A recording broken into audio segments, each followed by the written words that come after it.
Muito obrigado, Senhor, por mais este dia de estudo, de reflexão, de aprendizado da Tua Palavra. Nós te agradecemos pelo privilégio, pela oportunidade que temos e, ao mesmo tempo, clamamos para que o Senhor nos instrua, para que o Senhor nos confronte, nos eduque e que nossas vidas possam ser maleáveis à Tua transformação, à Tua ação, para que vivamos de acordo com a Tua vontade. Assim oramos em nome do Senhor Jesus. Amém. Bom, chegamos aqui na nossa quinta aula. Estamos encerrando hoje esse grande tema de encontros com as autoridades religiosas, especificamente com os escribas e fariseus. E especificamente eu vou destacar as lições do último texto que a gente viu, que foi o pedido por sinal, né, por parte dos escribas e dos fariseus.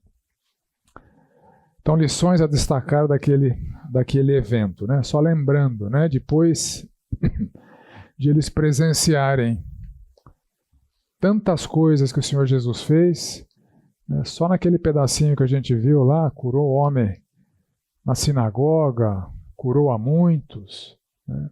Eles já tinham presenciado vários outros sinais e eles chegam diante do Senhor Jesus e pedem um sinal, né? E o Senhor Jesus fala que o único sinal que seria dado para aquela geração que o rejeitou seria o sinal de Jonas, né? Que eles veriam brevemente a sua ressurreição. Então ali eu comecei a destacar algumas lições, alguns aprendizados para a gente a partir daquela interação do Senhor Jesus, né? E eu comecei a aplicar nas nossas próprias vidas, né? Aquelas pessoas que blasfemaram contra o Espírito Santo diante da evidência incontestável do milagre do Senhor Jesus, curando aquele endemoniado, cego, mudo. Eles preferiram blasfemar contra o Espírito Santo e pediram mais sinais, né? Ou seja, estavam diante de sinais abundantes, mas esses sinais simplesmente para eles não eram suficientes, né?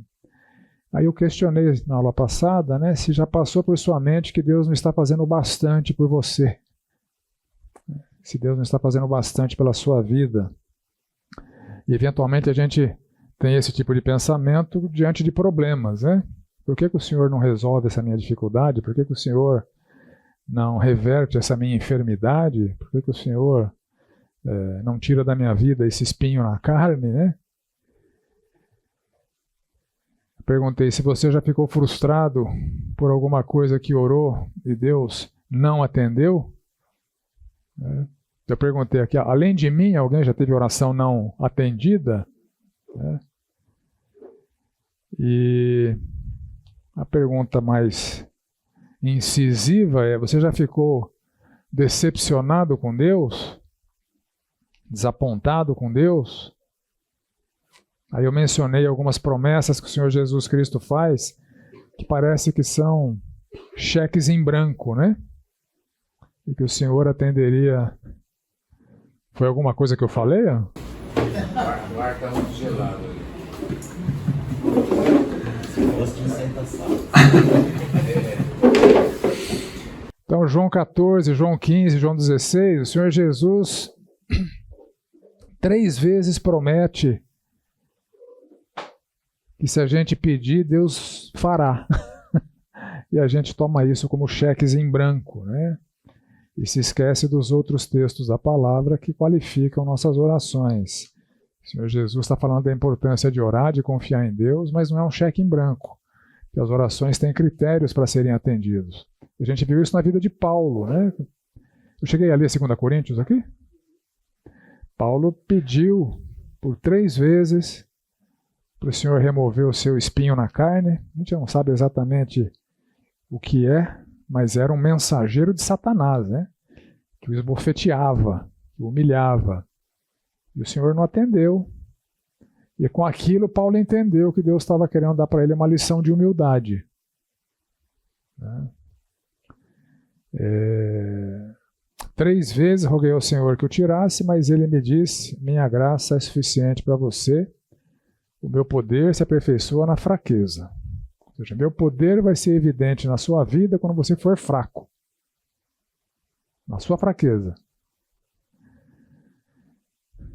Aí, com base nesse aprendizado, Paulo fala: portanto, eu me gloriarei ainda mais alegremente em minhas fraquezas, para que o poder de Cristo repouse em mim.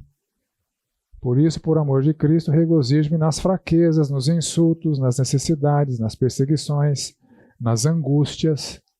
Então, além daquele espinho na carne, Paulo tinha outras mazelas na sua vida. Aí ele se submete ao não atendimento de Deus à sua oração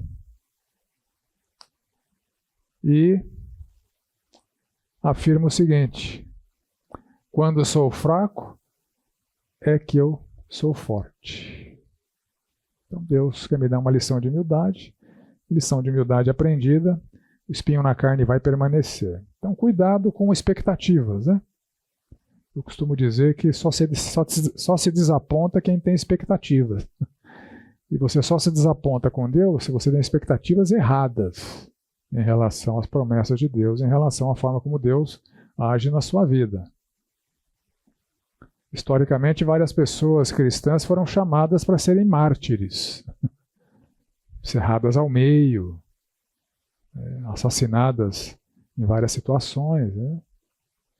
Então, o sofrimento faz parte da vida cristã.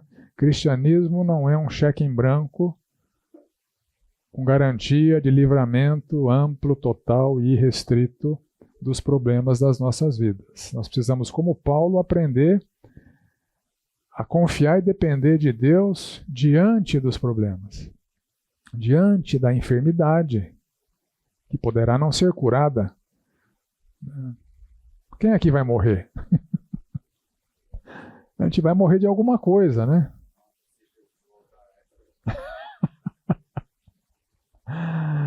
Então, eliminada essa hipótese do Isaac, se o Senhor Jesus não voltar no nosso tempo de vida, a gente vai morrer de alguma enfermidade. Com que idade?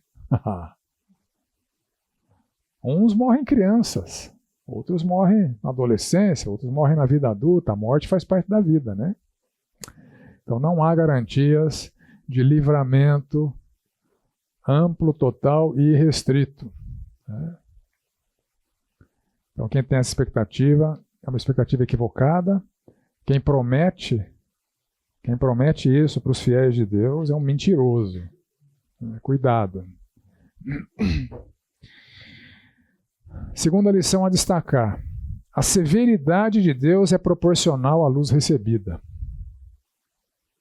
Aqueles blasfemos contra o Espírito Santo, a eles foi removida a possibilidade de perdão. Porque eles, diante da prova incontestável sobre a identidade de Jesus, sobre a pregação de Jesus, eles preferiram atribuir o poder do Espírito Santo a Beelzebul. Eles foram testemunhas oculares, seu juízo vai ser terrível. E esse princípio a gente vê em outras passagens, como por exemplo,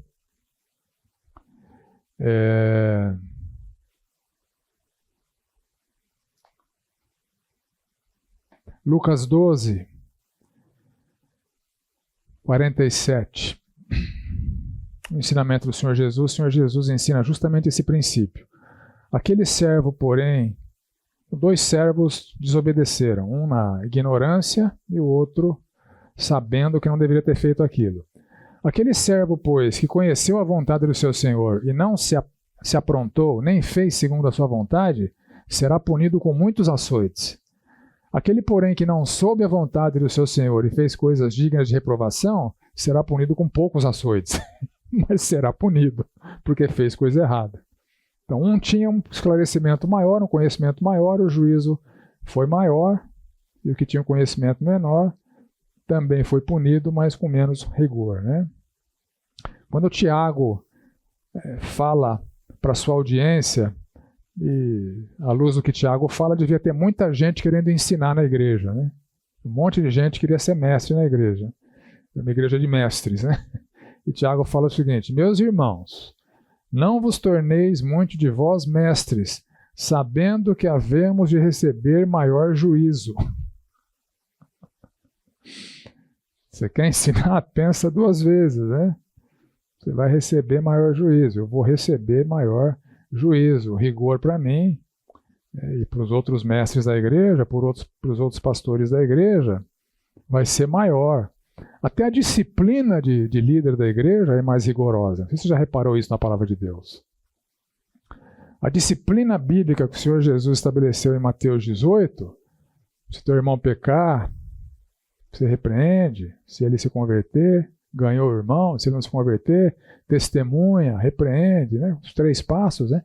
Se ele não se arrepender com as testemunhas, fala para a igreja o repreender, aí se ele não se arrepender com a repreensão da igreja, é excomunhão, considera-o gentil e publicano. Ele é excluído da igreja. Essa é a disciplina bíblica que o Senhor estabeleceu e que toda igreja bíblica, né, deveria praticar. É o que nós praticamos aqui, né, às vezes com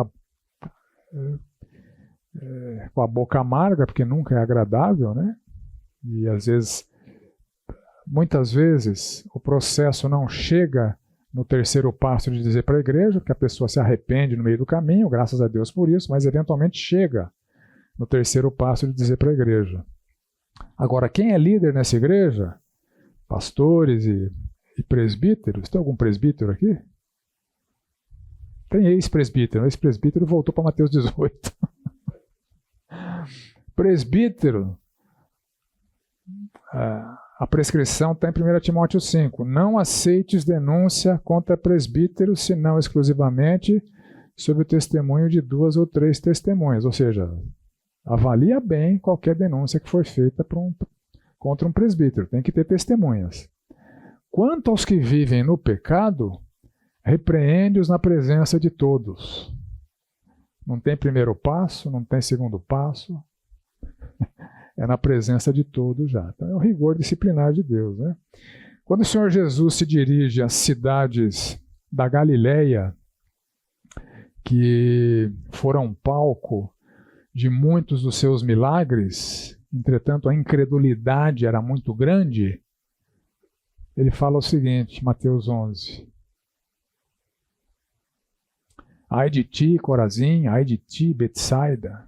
Depois mais para frente ele fala, eu lhes afirmo que no dia do juízo haverá mais rigor para Tiro e Sidom do que para vocês, Corazim e Betsaida. Obrigado. Menos rigor para Tiro e Sidom do que para vocês, Corazim e Betsaida. Por quê? Eles estavam diante do Deus encarnado, ensinando e fazendo milagres, e eles foram incrédulos. Tiro e Sidom não tiveram esse privilégio. E você, Cafarnaum? Aí ele fala de Cafarnaum, no final ele fala, no dia do juízo haverá menos rigor para Sodoma do que para Cafarnaum. Jesus morou em Cafarnaum. Foi rejeitado em Cafarnaum. Então a severidade de Deus é proporcional à luz recebida. Então se você quer receber menos severidade de Deus, é melhor se levantar e ir embora dessa classe. Porque aqui você está sendo desafiado por várias virtudes e pecados que Deus está vigilante sobre as nossas vidas. Então a severidade de Deus é proporcional à luz recebida. O ministério do Espírito Santo na nossa vida também pode ser rejeitado. A gente tende a se indignar com aquela geração, aqueles blasfemos contra o Espírito Santo, aqueles que resistiram ao Espírito Santo, né? Em Atos 7, a acusação do Estevão para os seus algozes foi: vocês resistem ao Espírito Santo como fizeram seus pais. Né? Então, estão repetindo os mesmos pecados dos seus pais. A gente acha isso um absurdo, né? Mas o Novo Testamento nos alerta sobre a nossa resistência ao Espírito Santo. Ela pode ser real. Por exemplo, em Efésios 4, nós somos alertados para não entristecer o Espírito de Deus, no qual fosse selados para o dia da redenção. Quando que a gente entristece o Espírito de Deus?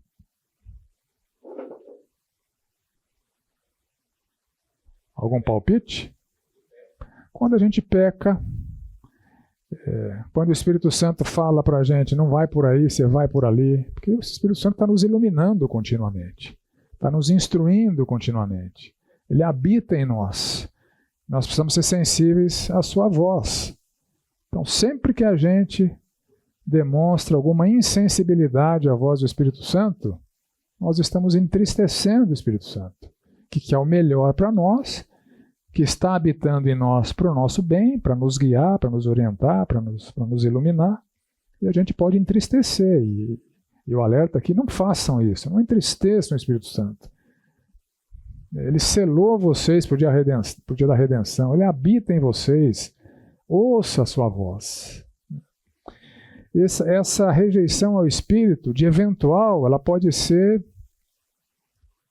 bem intensa, e o texto de 1 Tessalonicenses traz uma nuance adicional. Não apagueis o Espírito. Então, o apagar aqui está fechado para qualquer tipo de ação do Espírito Santo. O Espírito Santo, como um fogo que foi apagado. Parece que ele não está ativo em nossas vidas. E ele está, mas ele pode estar tão apagado pela nossa obstinação em não lhe dar ouvidos, que ele está continuamente muito triste, porque a gente nunca dá ouvidos para ele. Entristecer pode ser algo eventual, apagar pode ser um estilo de vida completamente alienado das instruções do Espírito Santo.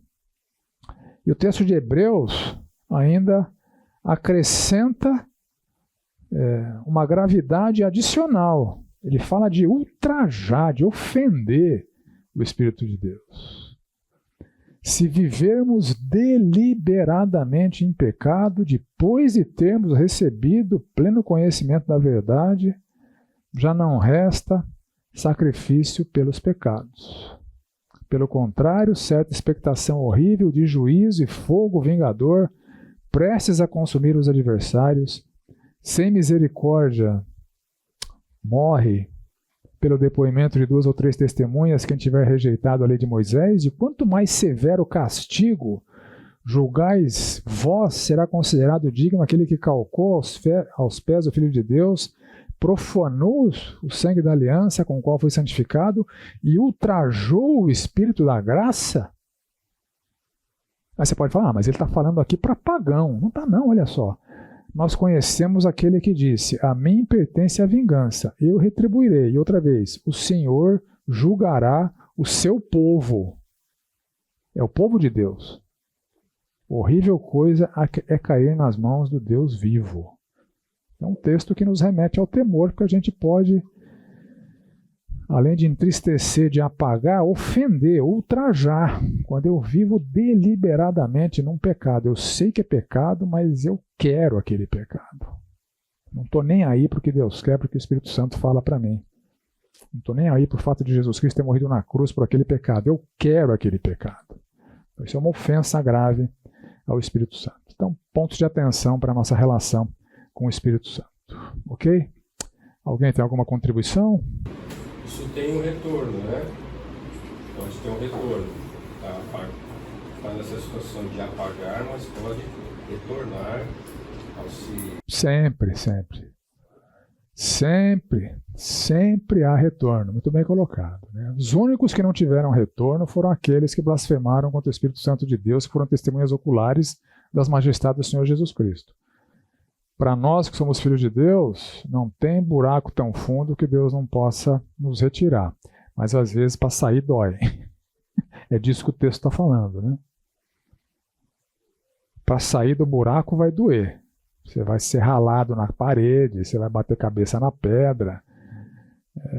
Estou lembrando aqui do texto de 1 Coríntios 5, aquele camarada que transava com a madrasta foi entregue para Satanás, para destruição da carne. Imagina que o camarada não sofreu nas mãos de Satanás, ele teve seu corpo destruído. Para quê? Para que o espírito seja salvo. Então a gente não perde a salvação, sempre tem o retorno. Agora, se Deus percebe que a gente não vai sair do buraco, ele pode levar a gente, né? 1 Coríntios 11 ele fala para os corintianos lá que havia muitos que já dormiam. Dormiam é um eufemismo, né? Já tinham sido levados por Deus por conta da sua conduta indigna diante de Deus. Então tem um rigor disciplinar de Deus que sempre visa o nosso retorno. Agora, se o retorno for inviabilizado por uma postura contumaz, rebelde, Deus pode nos levar precocemente. O que vale aqui é o seguinte: horrível coisa é cair nas mãos do Deus vivo. O Senhor julgará o seu povo. Passar pela disciplina de Deus não é algo que a gente deveria levar como coisa pouca, não. A disciplina de Deus pode ser muito dolorida, muito rigorosa, não vai ser agradável, né? Então, você deve nos remeter ao temor e lembrar que Deus está fazendo isso para o nosso bem, né? O pecado é engano, o pecado é mentira. O pecado é o pior para nós, né? E o processo de recuperação do pecador, do crente pecador, vai ser dolorido. Muitas vezes a gente encontra pessoas que falam assim: eu conheço a palavra, mas estou afastado. Então, essas pessoas talvez fosse interessante a gente relembrar esses aspectos que você está rejeitando aquilo que você conheceu. Sim. E você vai colher tudo isso maior. Obrigado, Isaac. É uma boa consideração. A gente eventualmente se depara com pessoas que se apresentam como desviadas, né? Então tem duas possibilidades, Isaac. Uma pessoa nunca foi crente, né? E conhecer a Bíblia, conhecer a palavra, frequentar a igreja não significa quase nada em termos da garantia que a pessoa tem para a sua salvação. É a fé no Senhor Jesus Cristo que salva, né? Uma fé que decorre de um arrependimento, depois promove uma mudança de vida. Então o Senhor Jesus ensinou que na igreja tem joio. O joio não é salvo, mas está na igreja, participa das reuniões da igreja, né? Mas lá na ceifa ele vai ser jogado na fornalha, né? Então, pessoas desviadas têm duas possibilidades: ou são joio, ou são povo de Deus que está afastado, né? Então a gente precisa ter um discernimento para saber se a pessoa precisa do evangelho ou se precisa de uma repreensão, né? Nem sempre é fácil, né? Se é um crente genuíno, precisa repreender com esses textos, né? Se é alguém que nunca foi crente, precisa ser evangelizado. Porque você vê lá para Mateus 7, o Senhor Jesus fala que muitos naquele dia vão me dizer: Senhor, Senhor. Pô, chamava o Senhor Jesus Senhor, né? Em teu nome nós profetizamos, fizemos milagres. Né? Aí o Senhor Jesus fala: nunca te conheci. Então a gente tem que ter esse discernimento, né? Nem todo ex-crente foi crente. Nem todo que se apresenta como ex-crente foi crente. E até à luz de Hebreus 12, se alguém está desviado e não é disciplinado, é até uma evidência de que é um bastardo e não um filho, né? Então a evidência na vida do crente desviado é a disciplina. A vida deve estar terrível. Deve estar. Se for crente, está desviado, está chafurdando na lama, né? Quando deveria estar diante do banquete do Senhor, né? Mas obrigado pela pergunta, que foi importante para a gente esclarecer essas possibilidades aí, né? Ok, então a gente encerra esse assunto do encontro com a nata daquela sociedade, né? E vamos agora para os encontros com a escória daquela sociedade. Então vamos para o outro extremo. Então a gente vai ver alguns encontros com os piores tipos de pessoas, segundo aquela sociedade. E vamos começar com 3 mulheres que eram absolutamente desprezadas e até desprezíveis naquela situação. A primeira mulher que nós vamos avaliar o seu encontro com Jesus é a mulher ali de João 8, a mulher adúltera, a mulher flagrada em adultério. Então, João 8, de 1 a 11. Vamos ler o texto. Jesus, porém, foi para o Monte das Oliveiras. Ao amanhecer, ele apareceu novamente no templo, onde todo o povo se reuniu ao seu redor. E ele se assentou para ensiná-lo. Os mestres da lei e os fariseus trouxeram-lhe uma mulher surpreendida em adultério. fizeram-na ficar em pé diante de todos e disseram a Jesus: Mestre, essa mulher foi surpreendida em ato de adultério. Na lei, Moisés nos ordena apedrejar tais mulheres. E o Senhor, que diz? Eles estavam usando essa pergunta como armadilha, a fim de terem uma base para acusá-lo. Mas Jesus inclinou-se e começou a escrever no chão com o dedo. Visto que continuavam a interrogá-lo, ele se levantou e lhes disse: Se algum de vocês estiver sem pecado, seja o primeiro a atirar pedra nela. Inclinou-se novamente e continuou escrevendo no chão.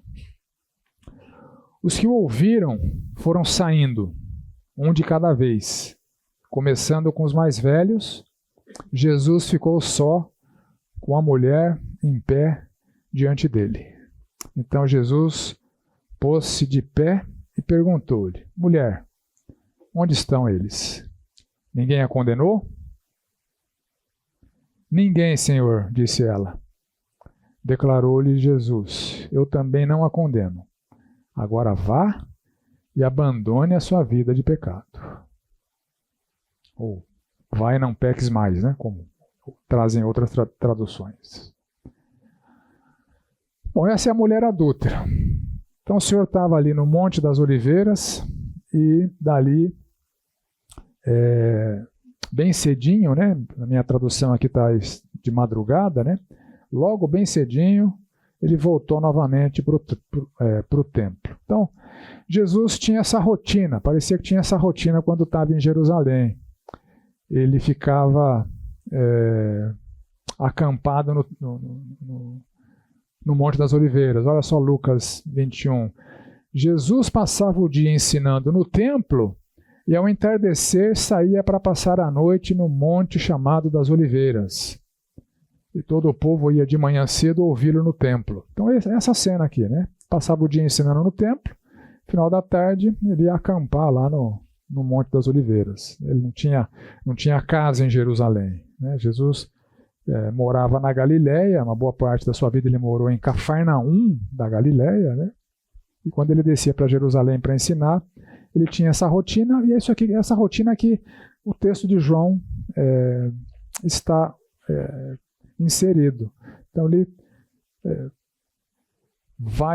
passou a noite no Monte das Oliveiras, ele estava acampado ali, ele desce para o templo. A distância estimada era cerca de 1 quilômetro, né? O texto de Atos fala isso. Então voltaram para Jerusalém, do monte chamado das Oliveiras, o qual está perto de Jerusalém, a distância do caminho de um sábado. Ou seja, a distância que podia se caminhar no sábado, né? Que a Mishnah estabelecia uma distância máxima para ser caminhada no sábado, que era de 2.000 côvados. Um côvado tem cerca de 46, 48 centímetros, então daria ali um pouco menos de 1 quilômetro. Então, o Senhor Jesus tinha essa rotina enquanto estava em Jerusalém. E ali ele está ensinando, como de costume.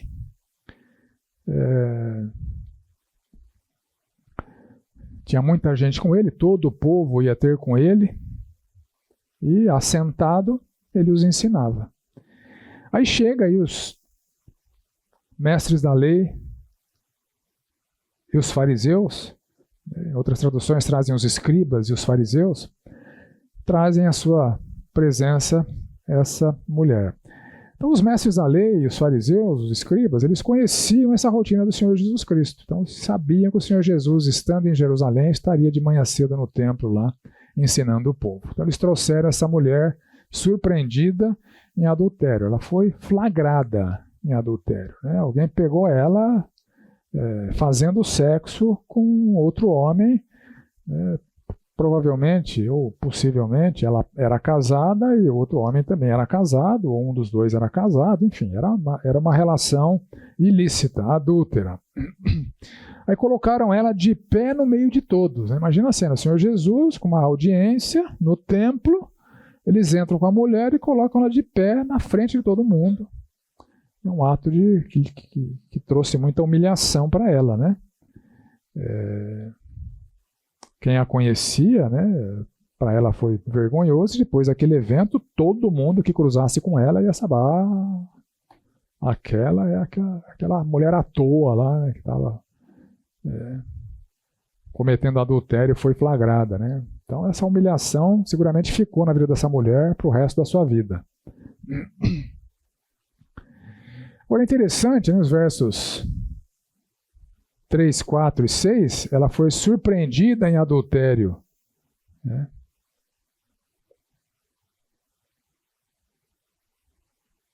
Como é que alguém comete adultério sozinho, né? A gente comete na cabeça, mas aquela mulher foi surpreendida em adultério. Então cadê o adúltero? Essa é a pergunta que não pode calar aqui, né? Cadê o adúltero? Era homem, então tudo bem. É só ela que adulterou?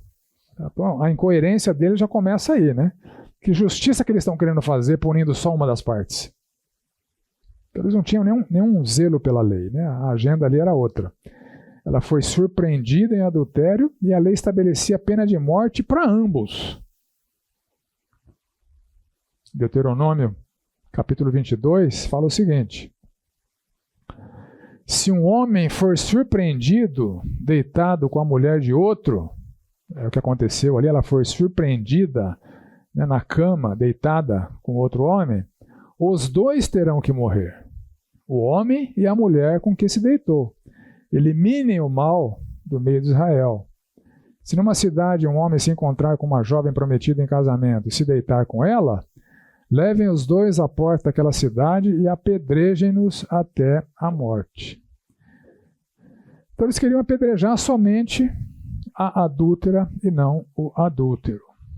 Então o verso 6 deixa claro que eles não estavam ali com um zelo pela lei de Deus, pela santidade de quem quer que seja, né? Isso diziam eles tentando para terem do que o acusar. Eles estavam buscando desacreditar o Senhor Jesus. Então, eles armaram aquele circo, né?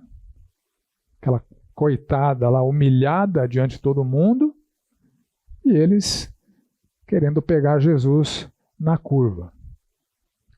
Então, se Jesus não consentisse com o apedrejamento, ele estaria transgredindo a Torá. Era isso que eles queriam, né? Então, se Jesus transgride a Torá, eles teriam como desacreditar Jesus diante do povo. Esse cara é mestre, está ensinando a vocês, mas ele não dá bola para o que a Torá fala. Então, era uma forma de desacreditar o Senhor Jesus. Se Jesus ordenasse, né? Se Jesus articulasse aquele apedrejamento, ele transgrediria a lei romana. Porque lembra que eles estavam sob a lei romana. Tinha um governador romano ali,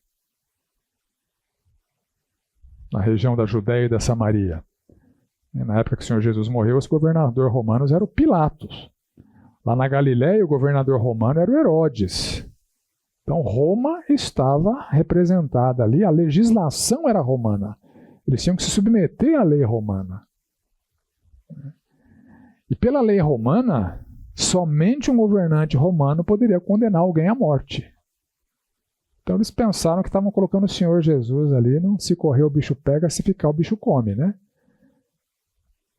Se transgride a Torá, a gente desacredita ele diante do povo.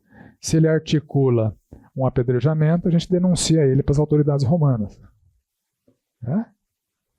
Checkmate. Né? Jesus dançou. Checkmate.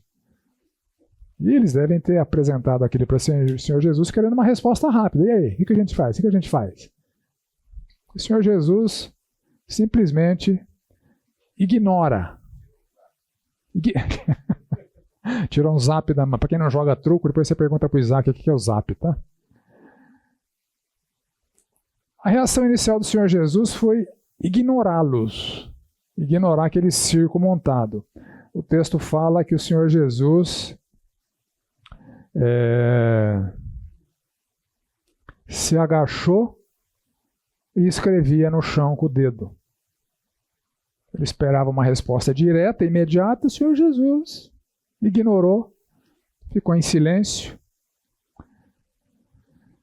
Jesus se abaixa para escrever no chão. texto não fala o que o Senhor Jesus escreveu, então não vamos especular, né? Tem uns caras que viajam, né? Tem uns caras que sabem o que Jesus escreveu ali, né? Cuidado. Ninguém sabe o que Jesus escreveu ali, porque o texto não fala. Tá? E diante da insistência daqueles camaradas, Jesus lhes dá um checkmate. Jesus, com o seu brilhantismo usual, né? Realmente eles não sabiam com quem eles estavam mexendo. Aquele bando de ignorantes. Jesus lhes dá o checkmate. Segundo a sua tradição, né, que depois foi documentada na Mishnah, as testemunhas deveriam iniciar o apedrejamento. Se ela foi flagrada em adultério, quem flagrou deveria começar o apedrejamento, pela tradição dos anciãos. Esse era o processo. Então, Deuteronômio 17, 7, 6 e 7, né? Por depoimento de 2 ou 3 testemunhas será morto o que houver de morrer, por depoimento de uma só testemunha não morrerá. A mão das testemunhas será a primeira contra ele, para matá-lo, e depois a mão de todo o povo, assim eliminarás o mal do meio de ti. Então a Mishnah pegou esse texto e aplicou para qualquer situação de pena de morte. As testemunhas seriam sempre as primeiras a começarem o processo de apedrejamento. Então Jesus desafia a todos, mas diretamente aqueles que a flagraram em adultério. Pela sua tradição, eles deveriam começar o apedrejamento. Aí Jesus torna a ignorá-los, porque ele disse para eles: aquele dentre vós, aquele que dentre vós estiver sem pecado, seja o primeiro que lhe atire pedra.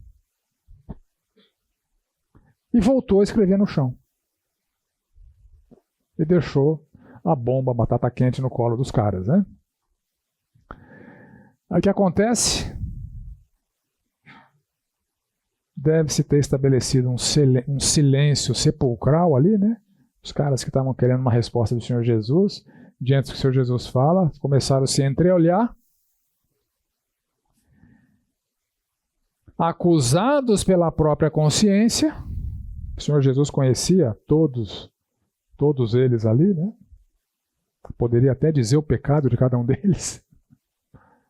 Então, acusados por sua consciência, foram se retirando um, a começar pelos mais velhos, até os últimos. Então, o Senhor Jesus os desafiou em 2 responsabilidades. A responsabilidade moral, ninguém poderia afirmar que não tinha pecado. Se alguém atirasse aquela primeira pedra, todo mundo ia saber que aquele cara era um hipócrita. Todo mundo ia saber que aquele cara era um hipócrita. E os primeiros a perceberem isso foram os velhos, né? Os cabeça branca, né? Ih, rapaz, eu não posso tacar essa pedra não, senão eu vou ser desmoralizado aqui. E os velhos começaram a sair, e aí o resto da turma começou a sair também. Sem pecado é anamartetos. Então, aquele sem pecado. Algumas traduções, a Nova Versão Transformadora traz assim: aquele de vocês que nunca pecou. A pergunta do Senhor Jesus foi bem incisiva. Ninguém poderia. Não foi quem de vocês nunca adulterou. Não, foi quem de vocês que não tem pecado que atire a primeira pedra. E a segunda responsabilidade que o Senhor Jesus os desafiou foi a responsabilidade legal, porque na sua tradição, legalmente, as testemunhas teriam que iniciar o apedrejamento e transgrediriam, então, a lei romana. Ele jogou a bomba para as testemunhas, né? Eu não vou começar apedrejamento. Quem viu que comece. Quem não tem pecado, atire a primeira pedra. Então esse foi o verdadeiro checkmate, né? Aí Jesus finalmente fica a sós com aquela mulher.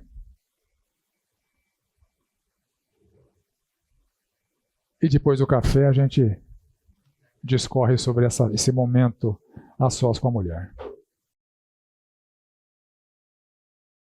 Então Jesus fica a sós com a mulher. Jesus se levanta novamente, fala com a mulher: onde estão aqueles teus acusadores? Ninguém te condenou. Então o Senhor Jesus, em primeiro lugar, ele faz a mulher perceber que ela não era a única pecadora ali. Esse é um detalhe que muitas vezes pode passar desapercebido, né? Porque o que fez com que ninguém tivesse condenado a mulher foi a pergunta de Jesus. Foi o desafio de Jesus. Quem tiver sem pecado, que atire a primeira pedra. Então todos saíram, todos eram pecadores. Então o Senhor Jesus faz aquela mulher perceber: cadê a turma que ia te apedrejar? Diante da minha indagação de quem não tivesse pecado que te condenasse, todos tinham pecado, então você não é a única pecadora aqui. Então é um ato de misericórdia, né? Jesus está mostrando para ela que ela não era a única pecadora aqui naquele lugar, né? É um ato de misericórdia, de longanimidade. Como a gente vê esse atributo tão magnífico do caráter de Deus, né? Não retarda, 2 Pedro 3,9, não retarda o Senhor a sua promessa, como alguns a julgam demorada. Pelo contrário, ele é longânimo para convosco, não querendo que nenhum pereça, senão que todos cheguem ao arrependimento. Então, a longanimidade de Deus, essa virtude de Deus que retarda a sua ira. E, literalmente, a longanimidade, a etimologia da palavra longanimidade é essa, né? É macrotomel, né? Uma ira longa. Ele não derrama imediatamente a sua ira. Se ele fizesse isso, não estaria ninguém vivo, né? Ele não faz isso porque ele não quer que nenhum pereça, senão que todos cheguem ao arrependimento. Esse é o nosso Deus, né? Jesus falou que ele não veio para condenar, ele veio para salvar. Essa é a intenção de Deus. Então, o caráter do Senhor Jesus Cristo, nesse diálogo com a mulher, está revelado aqui na longanimidade de Deus, né? O Senhor Jesus foi tão longânimo com aquela mulher, quanto Deus é longânimo conosco. Então os acusadores foram embora porque também tinham pecados, também eram pecadores. Aí no verso 11, o Senhor Jesus afirma que ele também não a condenaria, ou seja, ele não a condenaria à morte. Ou seja, o único sem pecado ali, se alguém não tiver pecado, que atire a primeira pedra. Jesus, pelo seu critério, poderia atirar a primeira pedra. Mas Jesus, na sua longanimidade, porque ele veio para salvar e não para condenar, dispensou a mulher com essa ordem: vai e não peques mais, ou vai e abandone a sua vida de pecados, né? Como trazem outras traduções. Então, esse foi o diálogo do Senhor Jesus com aquela mulher. O Senhor Jesus foi misericordioso, mas sem ser condescendente com seu pecado. Não vou te condenar, mas sai dessa vida. Abandone sua vida de pecados. Ok. Então, lições a destacar a partir desse encontro com essa mulher. Primeira lição: a Bíblia pode ser usada com fins espúrios. O que aqueles caras estavam fazendo, né? Usando a letra da lei, não por causa do seu zelo pela lei, mas com a intenção clara de colocar o Senhor Jesus numa enrascada. Então, a acusação foi feita por pura maldade e não por zelo pela justiça. Estavam usando a Bíblia para manifestar a sua maldade. Uma coisa bem incoerente, inconsistente, né? Como aquelas pessoas que vêm defender o seu ponto de vista, zelando por alguma coisa que elas consideram bíblica, de maneira anticristã. Você já não viu em redes sociais crentes que discordam entre si, defendendo uma posição teológica e ofendendo quem pensa diferente?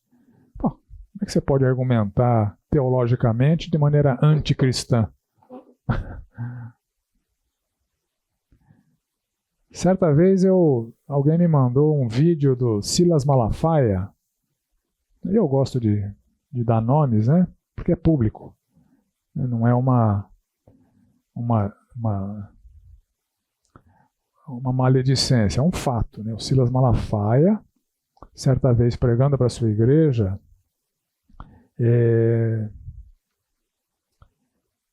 ele usou o Salmo 105, que fala que o Senhor não permitiu que alguém os oprimisse, mas a favor deles repreendeu reis, dizendo: não toquem nos meus ungidos. Não toquem nos meus ungidos. E o Malafaia teria dito assim: se o teu pastor é ladrão, se o teu pastor está roubando, você não está gostando, não se meta nisso não é da tua conta. O ungido do Senhor não é problema teu.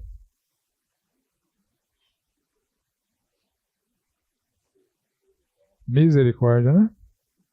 Essa é a teologia que tem por aí, né? Então a gente pode usar a Bíblia para fins malignos, né? Para defender a permanência de pastores roubando, porque eles são ungidos do Senhor, como se pastor tivesse uma unção diferenciada, né? A minha unção é superior à sua, né? É o que ele está ensinando, né? A minha unção não é a sua unção, eu sou pastor, você não é pastor. Se eu sou ladrão, não é problema teu. Se eu estou roubando, não é problema teu. Não mexe comigo. Eu sou ungido do Senhor. Bela aplicação, né, do Salmo 105, né? Não mexe com o ungido do Senhor, você vai se dar mal, né? A gente pode usar a Bíblia para humilhar pessoas, para manipular pessoas. A gente pode defender pontos de vista bíblicos de maneira anticristã, como eu falei, né? Então, cuidado, né? Que ninguém faça isso. Então, a Bíblia pode ser usada com fins espúrios e nós não estamos isentos desse ato patético. Segunda lição a destacar: o desfrute da misericórdia de Deus não deve nos demover do temor a Deus. Deus zela por nossa santidade. Então, quando o Senhor Jesus fala, eu não te condeno, o Senhor Jesus também fala, vai e não peques mais. Abandona a sua vida de pecado. Então a gente desfruta da misericórdia de Deus. A gente não pode abusar da misericórdia de Deus. Eu li o texto de Hebreus 10, né? Porque terrível coisa é cair nas mãos do Deus vivo, né? Então vai e não peques, mas foi uma palavra que a incitou ao temor a Deus, ao temor, ao rigor de Deus. Eu já li Hebreus 10, né? Hebreus 12 fala o seguinte: o Senhor corrige a quem ama e açoita a todo filho a quem recebe. É para a disciplina que perseverais. Deus vos trata como filhos. Que filho há que o pai não corrige? Então a gente deve desfrutar sim da misericórdia sem abusar da misericórdia. Desfrutar da longanimidade sem abusar da longanimidade. Porque viver deliberadamente em pecados, o texto de Hebreus fala de coisas terríveis, né?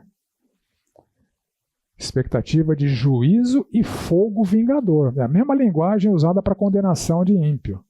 Juízo e fogo vingador para o crente que vive deliberadamente em pecado. Terceira lição, a parcialidade daqueles camaradas, né? Cadê o adúltero? Então toda parcialidade é condenável. Toda parcialidade é condenável. Não torcerás a justiça, não farás acepção de pessoas. Então, aquele incidente já começou com eles transgredindo a lei. Cadê o adúltero? A transgressão de Deuteronômio 16. Então, a gente não pode variar o tratamento que damos às pessoas. O pastor ungido escapar de disciplina não é correto. O pastor ladrão tem que ser disciplinado, e como eu li aqui, por 1 Timóteo 5, não por Mateus 18. Né? Tem que ser repreendido na presença de todos, ele está desqualificado para o ministério, conforme 1 Timóteo 3 e Tito 1, porque ele não é mais irrepreensível. Pastor ladrão, deixa ele lá, não mexe com ele, isso é antibíblico em gênero, número e grau. Está absolutamente, sumariamente desqualificado do ministério, porque deixou de ser irrepreensível. Então, toda parcialidade é condenada. Nós não podemos tratar pessoas de maneira diferente. Ser mais condescendente com quem a gente simpatiza mais e ser rigoroso, né, na repreensão com quem a gente simpatiza menos. Isso é fazer acepção de pessoas. Deus não faz isso, Deus condena quem faz. Em Tiago 2,9 a gente lê: se todavia fazeis acepção de pessoas, né, o favoritivismo, cometeis pecado, sendo arguidos pela lei, né, por Deuteronômio 16, como transgressores. Quarta lição: Deus confronta tanto os pecados visíveis e patentes, quanto os mais ocultos. Foi o que o Senhor Jesus Cristo fez ali. Toda a corja de acusadores eram igualmente pecadores, só que ninguém conhecia os seus pecados, só eles e Deus. Em Hebreus 4,13 a gente lê que não há criatura que não seja manifesta na sua presença, pelo contrário, todas as coisas estão descobertas e patentes aos olhos daquele a quem temos de prestar contas. O Senhor conhece não só os pecados visíveis e patentes, quanto os mais ocultos e acalentados em corações pecaminosos.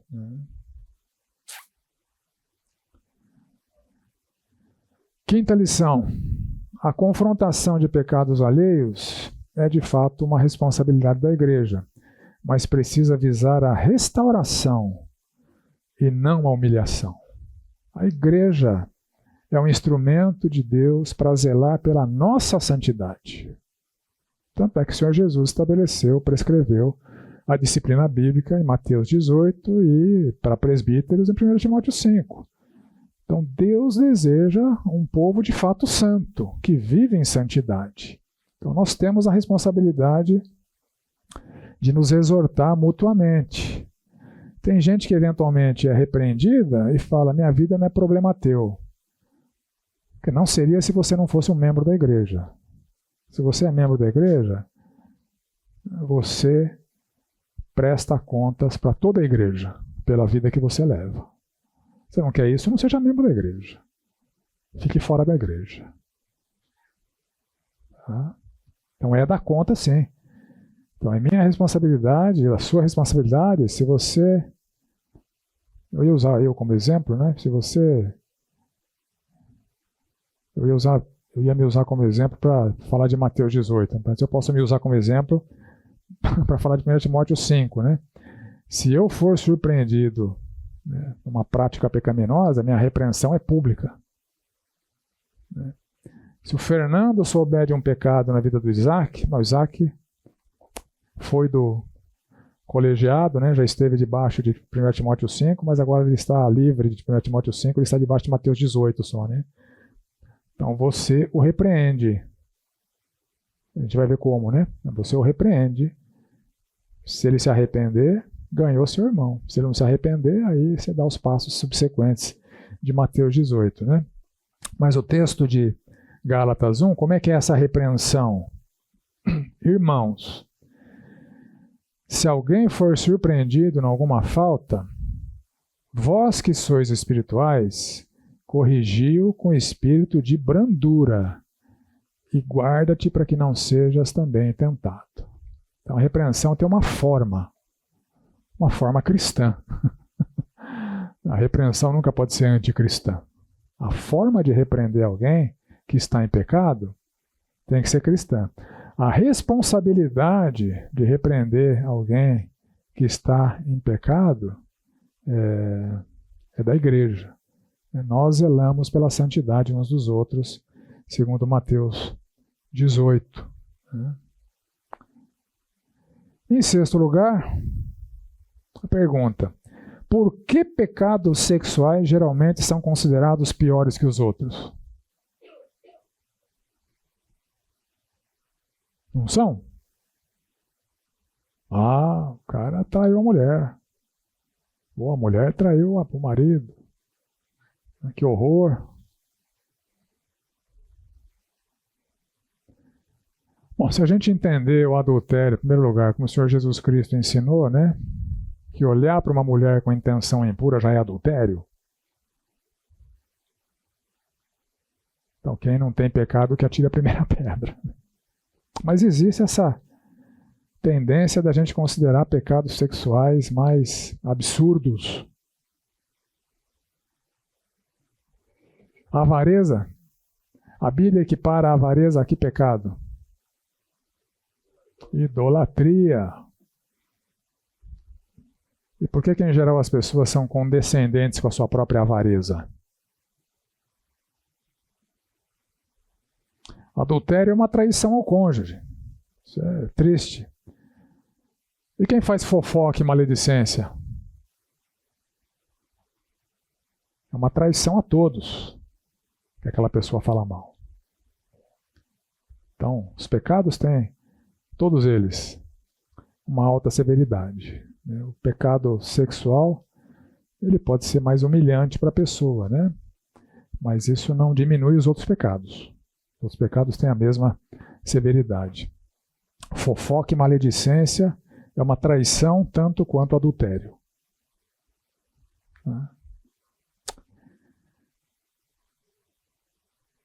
Vamos para frente? Próxima mulher. A pecadora na casa do fariseu. E finalmente a gente chega na cena, né? Que eu sempre abro a aula com essa cena, né? Uma mulher aos pés de Jesus. Esse é o texto ali de Lucas 7. O encontro do Senhor Jesus com aquela pecadora. A gente vai ver o que significa isso. Então, Lucas 7, de 36 a 50. Vamos ler o texto. Convidou um dos fariseus para que fosse jantar com ele.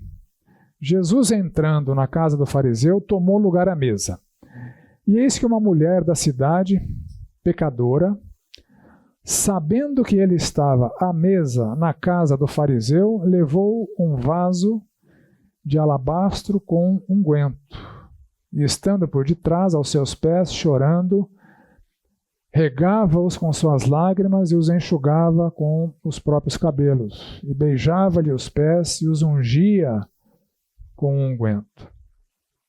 Ao ver isso, o fariseu que o convidou disse consigo mesmo: se este fora profeta, bem saberia quem e qual é a mulher que lhe tocou, porque é pecadora.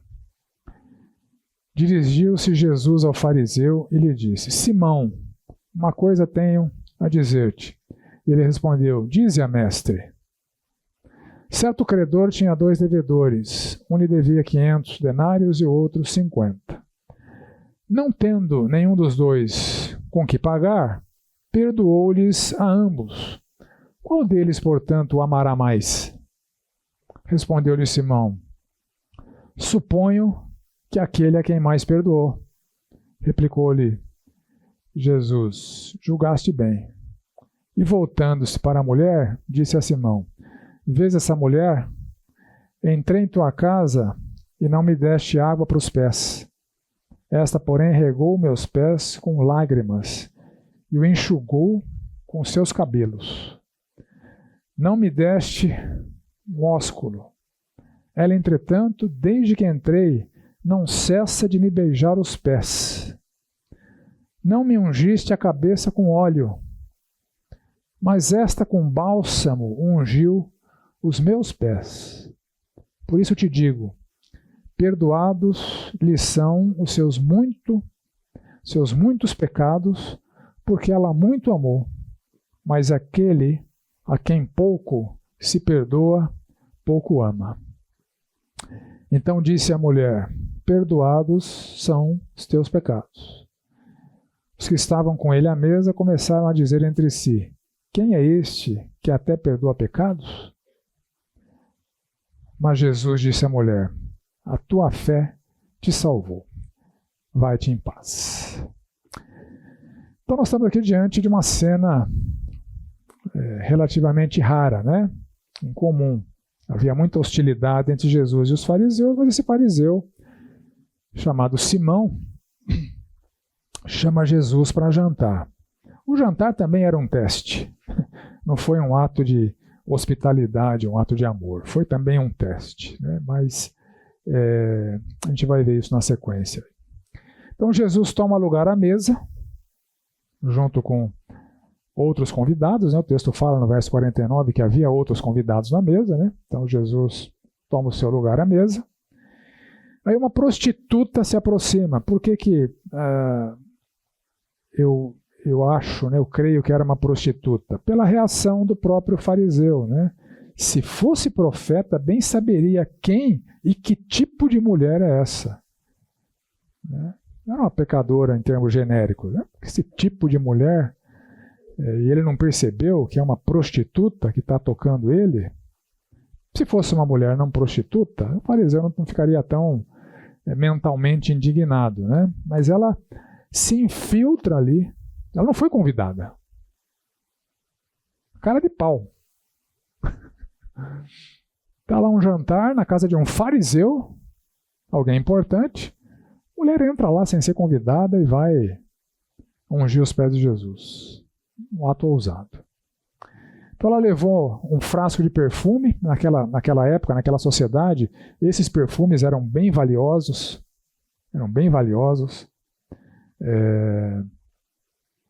Ali em João 12, quando Maria, irmã de Marta e Lázaro, reproduz o que essa prostituta fez, 2 dias antes da morte de Jesus, Maria faz a mesma coisa que essa prostituta fez. O Judas reage assim: por que não se vendeu esse perfume por 300 denários e não se deu aos pobres? O texto fala que o Judas era um sacana, né? Ele queria, na verdade, ele era o contador da turma. Não estou dizendo que todo contador é sacana, tá? Estou dizendo que o Judas era, né?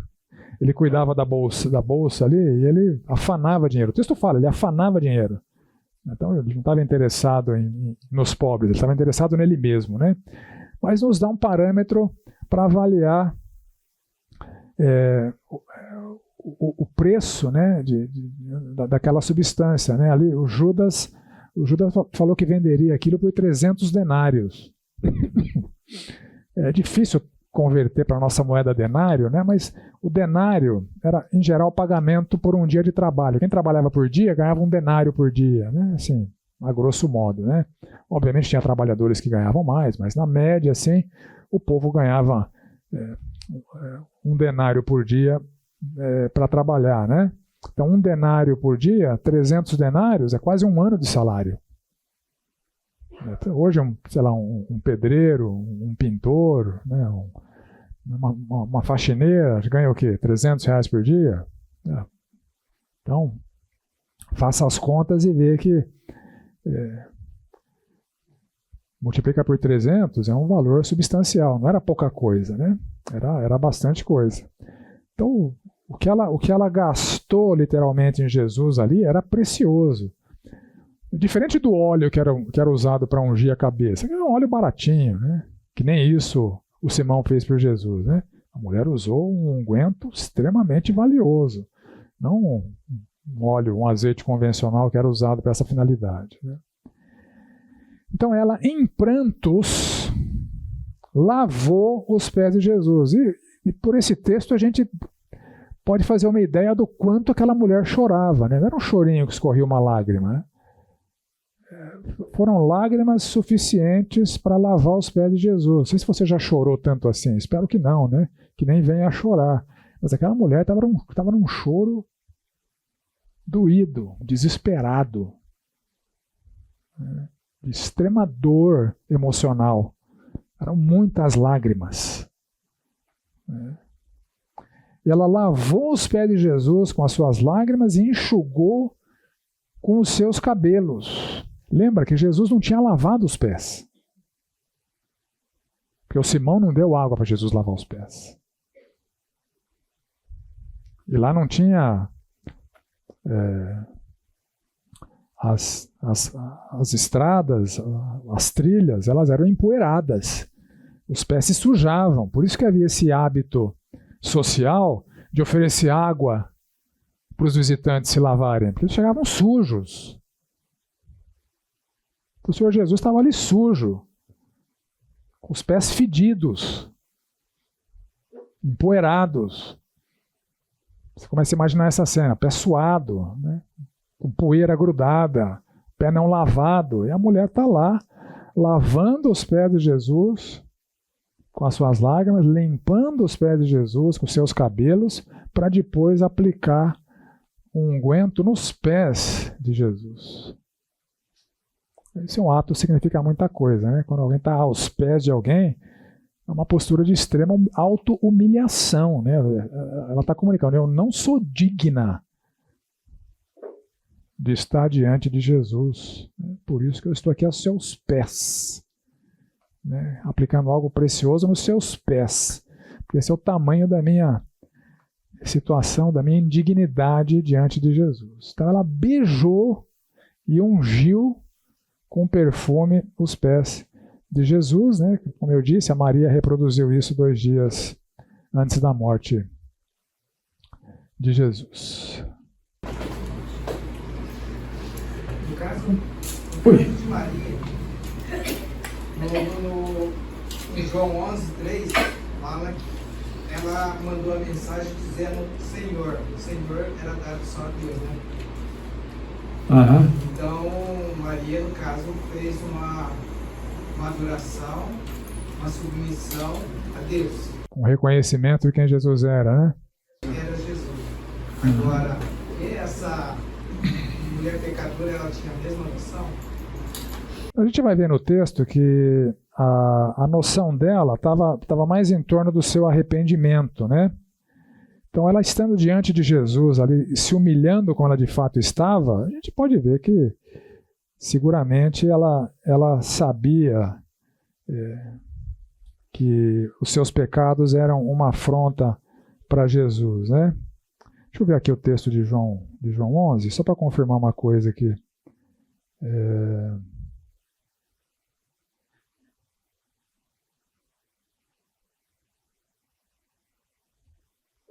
Perdão, é João 12, né?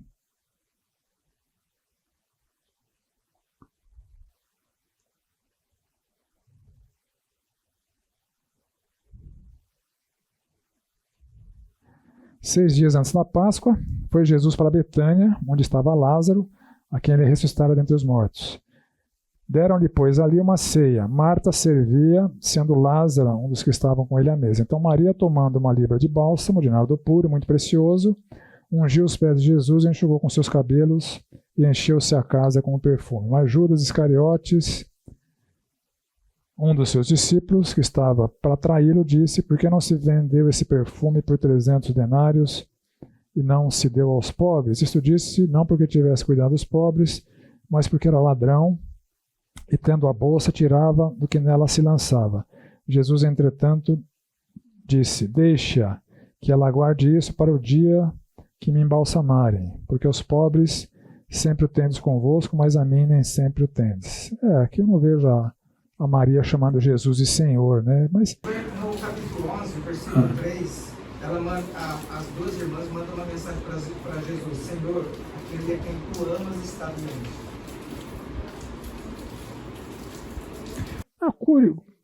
Não, mas essa palavra, ela não tinha necessariamente a conotação de que Jesus era Deus, né? Porque ela aparece, por exemplo, deixa eu pegar um texto aqui.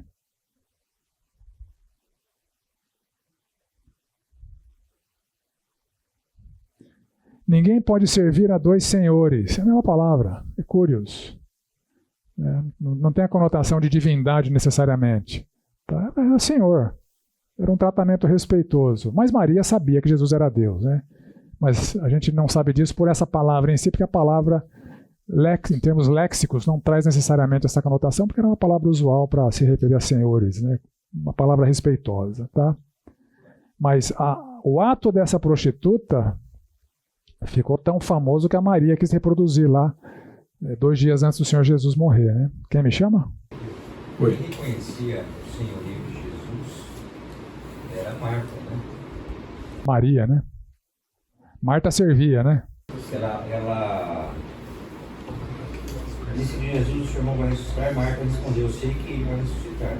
Jesus lá no 27 diz o seguinte, sim, ela diz, né? Ela lhe respondeu, sim, Senhor, eu tenho crido que tu és o Cristo, o Filho de Deus, que devia ter honra. Ah, tá. Aqui, em outra cena, a Marta estava ocupando de servir a mesa, estava repreendendo a Maria porque ela não estava ajudando, e Jesus falou, a Maria escolheu a melhor parte, né? Então, talvez aqui, né, um reconhecimento, né? Sim.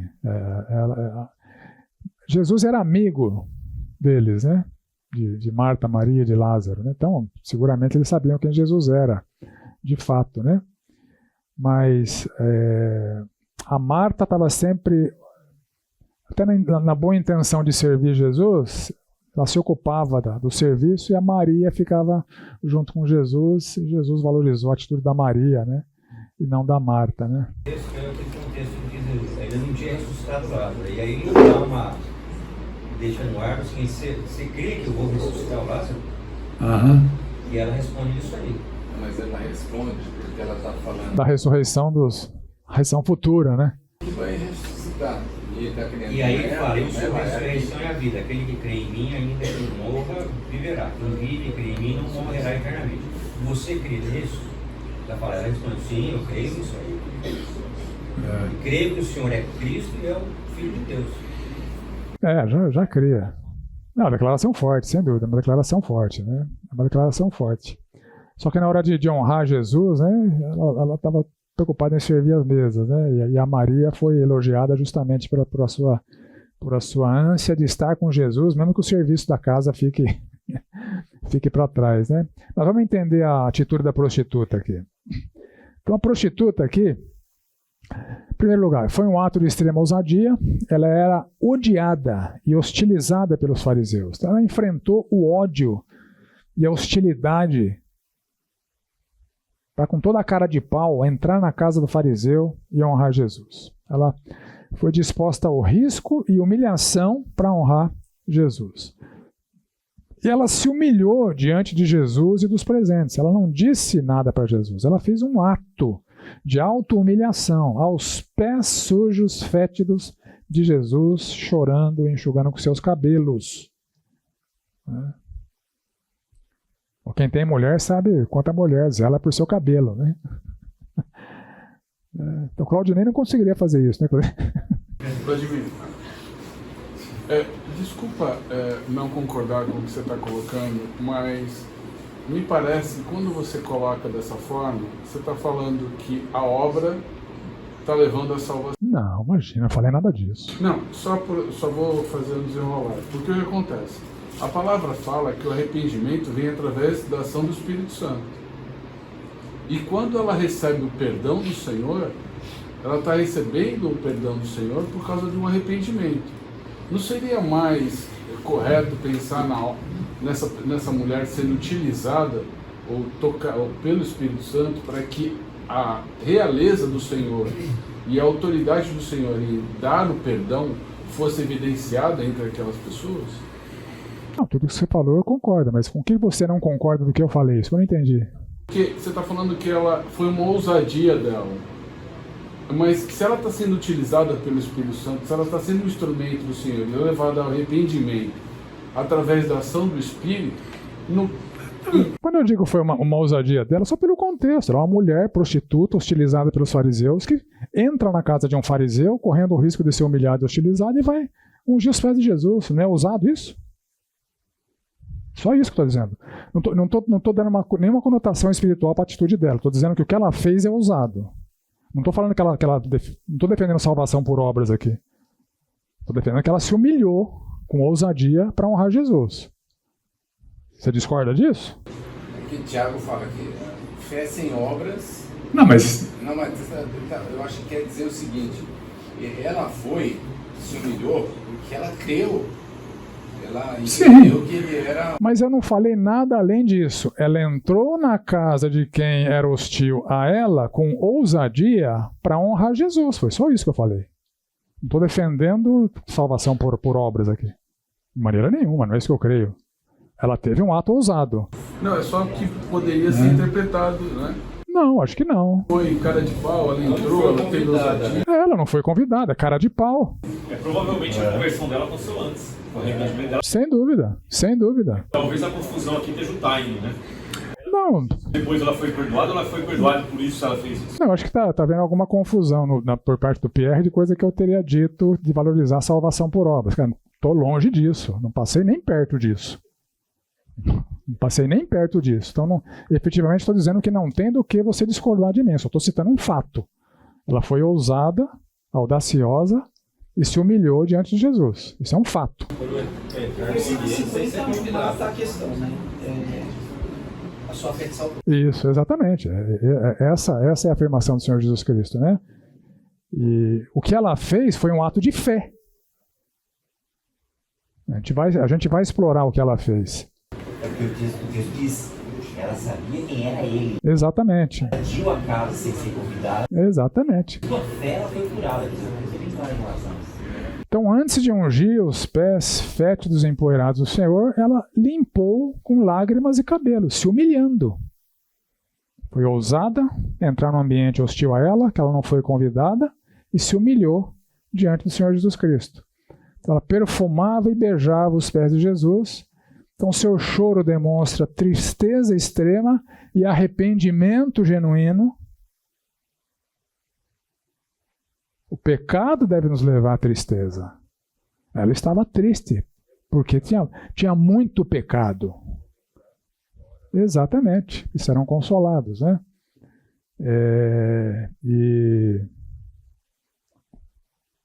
Então ela, com a sua atitude, com a sua tristeza extrema, isso aí evidencia um arrependimento genuíno. Né? Então ela gastou aquele perfume precioso e valioso porque Jesus era digno. Então essas são as minhas descrições da atitude da prostituta. Então ela não tinha essa obrigação, foi um ato de abnegação e sacrifício. Então o fariseu reprovou Jesus em silêncio, reputando como um enganador. Já não vou chegar nem perto do fim, mas vamos lá.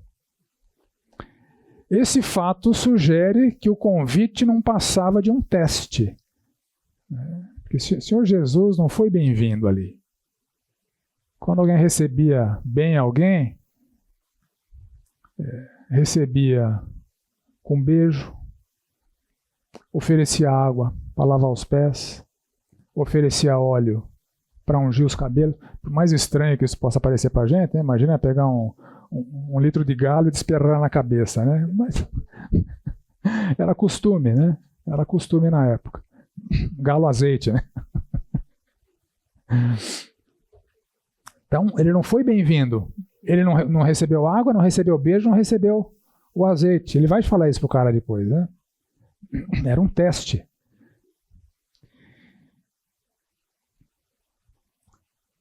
Então Simão achou que Jesus não soubesse que a mulher era uma prostituta. E Jesus, conhecendo o seu coração, então propõe a parábola. O fariseu, dissimulado, continua com o tratamento respeitoso, né? Mestre. Então a parábola é a seguinte: um credor tinha 2 devedores, um devia 500, o outro 50, 10 vezes menos. Nenhum deles tinha como pagar.